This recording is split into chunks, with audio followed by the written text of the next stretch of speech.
Hello student, आपका स्वागत है आपके यूट्यूब चैनल विद्यालय पर। आज से इस चैनल पर टैट एंड सी टैट का first paper and second paper के लिए बाल विकास एवं शिक्षा शास्त्र स्टार्ट होगा। इसमें आपको थ्योरी कराई जाएगी और विभिन्न एग्ज़ामों में, वो चाहे टैट हो, चाहे सी टैट हो, चाहे टैट्स हों, उनके क्वेश्चंस या हम बोल सकते हैं एमसीक्यूज़ कराए जाएंगे। अगर आपको अच्छा लगता है, पसंद आता है, तो वीडियो को शेयर और लाइक तथा सब्सक्राइब ज़रूर कीजिएगा। पहला हमारा जो चैप्टर स्टार्ट होगा वो है विकास की अवधारणा एवं इसका अधिगम से संबंध, concept of development and it's relationship with learning.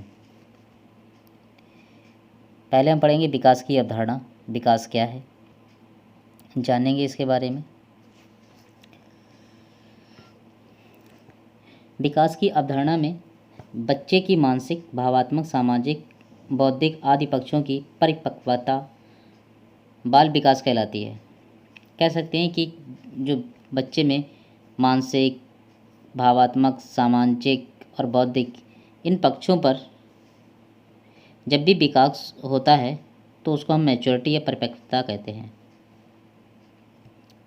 विकास में वे सभी परिवर्तन सम्मिलित होते हैं जो जीवन भर चलते रहते हैं, या हम कह सकते हैं जीवन भर जिनसे हम सीखते रहते हैं। यह एक निरंतर चलने वाली प्रक्रिया है जो जन्म से लेकर मृत्यु पर्यंत चलती रहती है। इनके कहने का मतलब ये है कि जब किसी भी बच्चे का जन्म हुआ है तो उसका जन्म से लेके, अगर माना जाए, कुछ वैज्ञानिक मानते हैं कि माँ की मतलब कोख में या माँ के पेट में जब बच्चा गर्भ में होता है तब से ही वो कुछ ना कुछ करना और सीखना शुरू कर देता है, तब से ही उसका विकास चालू हो जाता है। कुछ मनोवैज्ञानिक विकास तथा वृद्धि को एक समान मानते हैं, परंतु वास्तव में देखा जाए तो ये दोनों भिन्न भिन्न हैं। बाल विकास की कुछ मुख्य विशेषताएं निम्नलिखित हैं। शारीरिक संरचना या आकार में बढ़ोतरी को हम वृद्धि कहते हैं। वृद्धि का मतलब ये होता है कि एक निश्चित समय के बाद में ये वृद्धि रुक जाती है, इसके आगे उसकी ग्रोथ नहीं होती है। लेकिन जो विकास है वो जीवन पर्यंत चलता रहता है। जैसे हाँ, आपने इसको देखा कि जीवन मृत्यु पर्यंत चलता रहता है। वृद्धि कैसे मापी जा सकती है या कैसे रुक जाती है कि अगर किसी व्यक्ति की हाइट है 5 फुट 8 इंच है और उसकी ग्रोथ एक निश्चित समय के बाद 5 फुट 8 इंच अगर हो पाती है तो वो उतना ही रहेगा। ऐसा नहीं होगा कि वो 21 में 5 फुट 8 इंच का है, 30 में 6 फुट का हो जाए और 40 में 10 फुट का हो जाए। ये पॉसिबिलिटी नहीं है। तो हम उसकी लंबाई जो है उसे हम माप सकते हैं, उसकी आकार को, उसकी लंबाई को हम माप सकते हैं, और वो एक समय के बाद में उसमें ग्रोथ होना बंद हो जाती है। उसको हम बोलते हैं वृद्धि। और विकास तो हमने बताया ही था आपको, जिसमें मानसिक हो, भावात्मक हो, सामाजिक हो और बौद्धिक हो। जिसमें इन चीज़ों का विकास होता है वो जीवन पर्यंत चलता रहता है।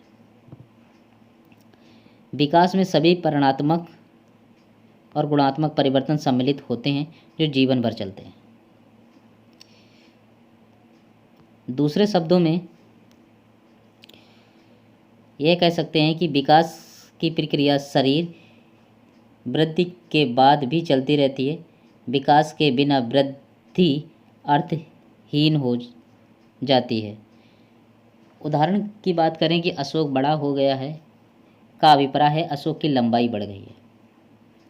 संपूर्ण व्यक्तित्व में आए परिवर्तनों को ही हम विकास कह सकते हैं। ये क्वेश्चन पूछा जाता है कि संपूर्ण वृद्धि में आए परिवर्तनों को कहते हैं। ऑप्शन में होता है वृद्धि, विकास, वृद्धि एवं विकास दोनों, तो इनमें से कोई नहीं। तो इस प्रकार के जहाँ अगर हम व्यक्तित्व की बात करेंगे, वहाँ पर अगर उसमें परिवर्तन हो रहा है तो वो विकास कहलाएगा। ठीक है, इसके कुछ पॉइंट्स हैं, उसको देख लेते हैं। पहला पॉइंट कह रहा है कि विकास शब्द उन सभी परिणात्मक एवं गुणात्मक परिवर्तनों के लिए काम में लाया जाता है जिससे बच्चों के संपूर्ण व्यक्तित्व में आए परिवर्तनों का संकेत मिलता है। सेकंड पॉइंट कह रहा है कि विकास शब्द विकास शब्द वृद्धि से कहीं अधिक विस्तृत अर्थ सजोए हुए है। वृद्धि का विकास, जो वृद्धि है वो विकास का ही एक अंग है, या हम भाग कह सकते हैं। विकास में वृद्धि का स्वतः ही समावेश हो जाता है। नेक्स्ट पॉइंट है, विकास के परिणाम स्वरूप आए परिवर्तनों को ना तो प्रत्यक्ष रूप से देखा जा सकता है और ना ही मापा जा सकता है, क्योंकि परिणात्मक तथा गुणात्मक दोनों ही परिवर्तन घुले मिले रहते हैं। इस प्रकार से संयुक्त परिवर्तनों को विशेष मनोवैज्ञानिक विधियों द्वारा मापा जा सकता है। नेक्स्ट पॉइंट देखें, विकास की प्रक्रिया निरंतर चलने वाली एक सतत प्रक्रिया है जो जन्म से लेकर मृत्यु पर्यंत चलती रहती है। यही हमारी मैच्योरिटी जब तक ग्रहण करते हैं, जब तक मैच्योरिटी हमारे पास होती है और जब तक हम जीवित रहते हैं तब तक इसे हम समाप्त नहीं कर सकते, विकास चलता ही रहता है। विकास शब्द किन्हीं अंग विशेष अथवा व्यवहार के किसी एक पक्ष में होने वाले परिवर्तनों को नहीं बल्कि व्यक्तित्व में आने वाले सभी परिवर्तनों को संयुक्त रूप से व्यक्त करता है। विकास भी वृद्धि से जुड़ा हुआ नहीं है। कुछ बच्चे इस प्रकार के अवश्य देखे जा सकते हैं जिनमें शारीरिक वृद्धि की गति बहुत धीमी होती है, लेकिन वे आकार, लंबाई तथा वजन में तो कुछ ज़्यादा बढ़ोतरी नहीं कर पाते हैं, परंतु उनके व्यक्तित्व का पूर्ण विकास होता है। वे मानसिक रूप से बड़े सक्षम होते हैं। उनके अंदर भावात्मक, मानसिक, बौद्धिक ये विकास अच्छी तरह से होते हैं और संपूर्ण होते हैं, परिपूर्ण होते हैं, और उनकी कार्य क्षमता बहुत अच्छी होती है। उसका विकास होता है, उसे हम बोलते हैं कि वो उसका विकास हुआ है। अगर बात करें कि उसकी लंबाई में अगर वृद्धि नहीं हुई तो उसकी वृद्धि, या हम बोल सकते हैं अभिवृद्धि नहीं हुई है। ठीक है, देखते हैं अब वृद्धि एवं विकास का अर्थ क्या है। अभिवृद्धि और विकास दोनों शब्द प्रायः एक ही अर्थ में प्रयोग किए जाते हैं, किंतु मनोवैज्ञानिकों के अनुसार इसमें कुछ अंतर होता है।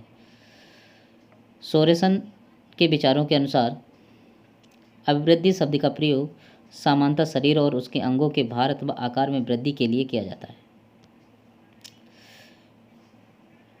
सोरेसन महोदय कहते हैं कि जो अभिवृद्धि है उस शब्द का सामान्यतः शारीरिक और उसके अंगों के भार आकार में वृद्धि के लिए किया जा सकता है।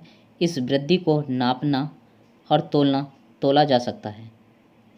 विकास का संबंध अभिवृद्धि से अवश्य होता है, पर यह शरीर के अंगों में होने वाले परिवर्तनों को विशेष रूप से व्यक्त करता है। उदाहरण की बात करें तो बालक की हड्डियां आकार में बढ़ती हैं, यह बालक की अभिवृद्धि है, किंतु हड्डियां कड़ी हो जाने के कारण उनके स्वरूप में जो परिवर्तन आ जाता है यह विकास कहलाता है, यह विकास को दर्शाता है। इस प्रकार विकास में अभिवृद्धि का भाव निहित रहता है। प्रायः यह भी देखने को मिलता है कि बालक की शारीरिक वृद्धि के अनुपात में उसकी कार्यकुशलता में प्रगति नहीं होती है। ऐसी स्थिति में यह कहा जा सकता है कि बालक की वृद्धि हो गई है किंतु उसका विकास नहीं हुआ है। इस प्रकार विकास शारीरिक अवयवों की कार्यकुशलता की ओर संकेत करता है, जैसा कि सोरेसन के विचारों में व्यक्त है। अभिवृद्धि को मापा जा सकता है किंतु विकास व्यक्ति की क्रियाओं में निरंतर होने वाले परिवर्तनों को परिलक्षित करता है। कहा जा सकता है कि अभिवृद्धि मतलब उसकी लंबाई, हाइट, मोटापा वगैरह को नापा जा सकता है, मापा जा सकता है या तोला जा सकता है, उसके वेट को भी तोला जा सकता है। लेकिन अगर हम बात कर रहे हैं कि अगर उसके विकास की जो नृत्य क्रियाएँ हैं उसमें अगर परिवर्तन हो रहा है तो उसका विकास हो रहा है, परिवर्तन नहीं हो रहा है तो विकास नहीं हो रहा है उसका। अतः मनोवैज्ञानिक अर्थों में विकास केवल शारीरिक आकार और अंगों में परिवर्तन होना ही नहीं है, यह नई नई विशेषताओं और क्षमताओं के विकसित होना है, जो गर्भावस्था से आरंभ होकर परिपक्वता या मैच्योरिटी तक चलता रहता है। एक वैज्ञानिक हैं हरलाक, उनके विचारों के अनुसार विकास अभिवृद्धि तक ही सीमित नहीं है, इसके बजाय उसमें मैच्योरिटी के लक्ष्य की ओर परिवर्तनों का प्रगतिशील क्रम निहित रहता है। विकास के परिणाम स्वरूप व्यक्ति में नवीन विशेषताएं और नवीन योग्यताएं प्रकट होती हैं। इसमें हरलाक जो विचार अपने प्रकट करते हैं उनको देखते हैं। हरलाक साहब कहते हैं कि विकास की प्रक्रिया बालक की गर्भावस्था से लेकर जीवन पर्यंत एक क्रम में चलती रहती है, यह प्रत्येक अवस्था का प्रभाव दूसरी अवस्था पर पड़ता रहता है।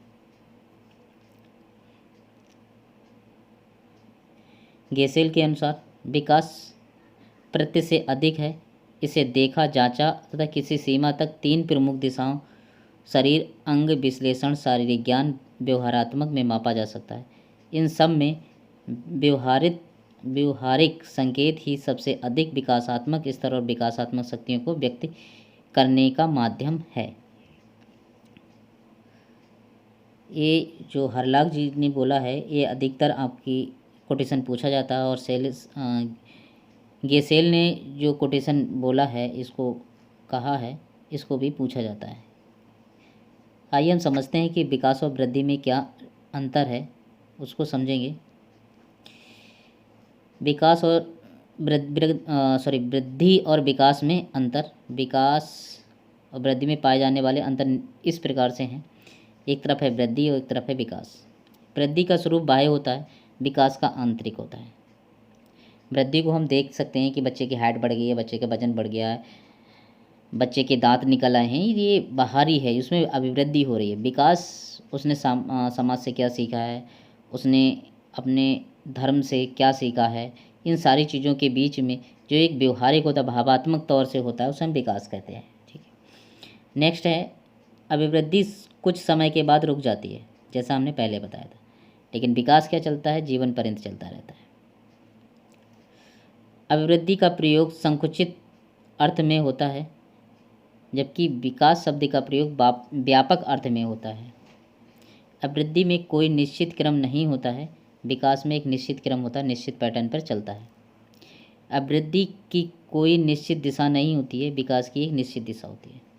कहने का मतलब ये जिस 4 पॉइंट है जो हमने बताया था आपको, अभिवृद्धि में कोई निश्चित क्रम नहीं होता है। आप सभी लोग जानते होंगे कि किसी बच्चे की ऐसा नहीं होता है कि हर एक महीने में या कुछ समय में कि हाइट का एक क्रम हो कि बढ़ जाए। कभी कभार आप देखते होंगे कि एक बच्चा छोटा, उसकी हाइट कम होती है, लगता है कि इसकी हाइट ज़्यादा बढ़ेगी नहीं है, लेकिन अचानक क्या होता है कि एकदम ग्रोथ हो जाती है, उसकी हाइट सही हो जाती है। तो वृद्धि का कोई निश्चित क्रम नहीं होता है, ठीक है। लेकिन विकास में एक निश्चित क्रम होता है कि बच्चे ने आज व्यवहार में ये सीखा है, कल कुछ और सीखेगा, परसों कुछ और सीखेगा, नेक्स्ट और सीखेगा, नेक्स्ट और सीखेगा। इस प्रकार से विकास में क्रम बाय क्रम, जैसे सीढ़ियाँ हम चढ़ते हैं किसी लक्ष्य तक पहुंचने के लिए, पहली क्लास, फिर सेकंड क्लास, फिर थर्ड क्लास, फोर्थ क्लास, इसी प्रकार से विकास की भी स्टेप बाय स्टेप चलता रहता है। लेकिन अभिवृद्धि में ऐसा कुछ नहीं होता है। अभिवृद्धि कभी बहुत ज़्यादा हो जाती है, कभी कम हो जाती है, कभी रुक जाती है, और तो इस प्रकार में उनका कोई क्रम निश्चित नहीं हो पाता है। सेकंड 5 पॉइंट जो हमने बताया था, अभिवृद्धि में कोई निश्चित दिशा नहीं होती है। कह सकते हैं कि अभिवृद्धि में निश्चित दिशा का मतलब ये हो गया कि ये नहीं कह सकते हैं कि बच्चे की अभी हाइट बढ़ेगी, थोड़े दिन बाद वजन बढ़ेगा, या उसके थोड़े दिन बाद मोटा होगा, इसमें ग्रोथ आ जाएगी, शारीरिक ग्रोथ आ जाएगी, ऐसा पॉसिबल नहीं है। तो उसकी कोई निश्चित दिशा नहीं होती है। लेकिन विकास की एक निश्चित डायरेक्शन होता है कि अगर उसका डाउन है, मतलब डिक्रीजेज में है, तो उसका डिक्रीज से वो इंक्रीज की तरफ ज़रूर बढ़ेगा। आज जैसे बचपन में हमने देखा होगा, बच्चे का क्या हुआ, जन्म हुआ, कुछ दिन बाद उसने सीखना शुरू कर दिया, पहचानना कैसे, पहले अपनी माँ को पहचानना शुरू किया, फिर घर में जो होता है, जो उसके पास ज़्यादा रहता है, जैसे बुआ हो गई, पापा हो गए उसके, तो इन लोगों को पहचानना शुरू करता है। फिर धीरे धीरे बड़ा होता है तो रिलेटिव को पहचानना शुरू करता है, क्लास जाना शुरू कर देता है, बैठना शुरू कर देता है, कुछ खाना पीना शुरू, कुछ मांगना शुरू कर देता है। तो ये धीरे धीरे क्रम, उसका एक निश्चित क्रम है कि अब ये सीखेगा, इस समय में ये सीखेगा, उस समय में ये सीखेगा। तो ये कंटिन्यू क्रम चलता रहता है। तो विकास एक निश्चित दिशा में चलता रहता है। क्लियर हो गया हो? नेक्स्ट 6 पॉइंट है, अब वृद्धि का कोई लक्ष्य नहीं होता है। विकास का कोई ना कोई लक्ष्य होता है, एक उसका पॉइंट होता है। अब ये सीखा है तो इसके बाद में ये सीखेगा। अभिवृद्धि को सीधे मापा जा सकता है, विकास को सीधे मापना संभव नहीं है। बौद्धिक को सीधे तरीके से मापा नहीं जा सकता है, लेकिन किसी व्यक्ति की हाइट है, भार है, इसे सीधा मापा जा सकता है। ये हो गए डिफरेंस हमारे अभिवृद्धि और विकास में। विकास की अवस्थाएं कौन कौन सी होती हैं उसको जानते हैं। प्रत्येक बच्चे के विकास की विभिन्न अवस्थाएं होती हैं। इन अवस्थाओं में बच्चे का एक निश्चित विकास होता है। इसी सीमा को ध्यान में रखते हुए विकास को निम्न चरणों में विभाजित करने का प्रयास किया गया है। बाल्यावस्था में इसमें थोड़ा सा डिफरेंस है। कुछ किताबें कुछ कहती हैं, कुछ किताबें कुछ कहती हैं। तो लगभग एक आइडिया है जो मैंने इस बुक में रखा है, वो ज़्यादा सटीक लगा है। आप इसके अकॉर्डिंग इसका आंसर टिक कर सकते हैं, अनुमानित लगा सकते हैं कि बाल्यावस्था वो होती है जन्म से 3 वर्ष तक। प्रारंभिक शैशवावस्था 3 वर्ष से 6 वर्ष तक होती है। मध्य शैशवावस्था 6 से 9 वर्ष होती है। अतया शैशवावस्था 9 से 12 वर्ष तक होती है। पूर्व किशोरावस्था प्रारंभिक 11 वर्ष से लेकर 15 वर्ष तक होती है। और किशोरावस्था 15 वर्ष के मतलब 16 से 18 के बीच होती है और वयस 18 के बाद कहलाता है। इसमें रास महोदय ने विकास की अवस्थाएं अपनी तरफ से बताई थी। उन्होंने 4 अवस्थाएं बताई थी जो पूछी जाती हैं। शैशवावस्था 1 से 5 वर्ष, बाल्यावस्था 5 से 12 वर्ष, किशोरावस्था 12 से 18 वर्ष और प्रौढ़ावस्था 18 से ऊपर, 18 वर्ष से अधिक। विकास के विभिन्न पक्षों की बात कर लें। विकास के विभिन्न पक्ष हो गए, हमने जैसे बताया था सामाजिक विकास। तो सामाजिक विकास सीखने का प्रक्रिया है जो समूह स्तर, परंपराओं और रीति रिवाजों के अनुकूल अपने आप को ढालने, एकता, मेलजोल और पारस्परिक सहयोग की भावना भरने में सहायक होती है। सोरेसन के अनुसार सामाजिक बुद्धि एवं विकास से हमारा तात्पर्य हमारे साथ और दूसरों के साथ भली भांति चलने की बढ़ती हुई योग्यता से है। हमारा तात्पर्य अपने और दूसरों के साथ भली बात चलने की बढ़ती हुई योग्यता से है। हरलाक के अनुसार समाज विकास से अभिप्राय सामाजिक संबंधों में परिपक्वता प्राप्त करने से है। उपयुक्त परिभाषाओं के आधार पर निम्न तथ्यों का निम्न तथ्य निकाले गए हैं। पहला तथ्य है कि बच्चे की दूसरे व्यक्तियों के संपर्क में आने के साथ ही सामाजिकरण की प्रक्रिया शुरू होती है। सामाजिकरण की प्रक्रिया से व्यक्ति अनेक सामाजिक गुणों को सीखने में सहायता प्राप्त करता है। इस प्रकार से अर्जित ज्ञान वाला व्यक्ति समाज के साथ जल्दी तालमेल बैठा लेता है। तो हरलॉक ने सामाजिक विकास क्या है इसके बारे में बताया है। सोरेसन ने उसकी परिभाषा दी है। इसमें बच्चा समाज में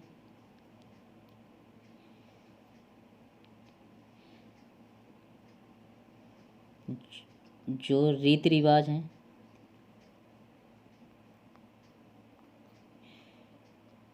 उनको सीखता है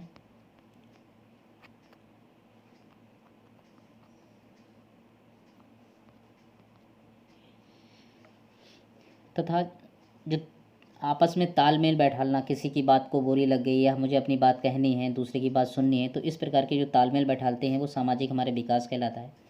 आज की क्लास को मैं यहीं पर विराम देता हूँ। अगर आपको वीडियो पसंद आया होगा तो चैनल को वीडियो को लाइक ज़रूर कीजिएगा। कमेंट्स में क्वेश्चन ज़रूर पूछिएगा, जो समझ में नहीं आया है, जो क्लियर नहीं हुआ उसे ज़रूर पूछिएगा। नेक्स्ट वीडियो डालने से पहले उन क्वेश्चनों का जवाब ज़रूर दिया जाएगा।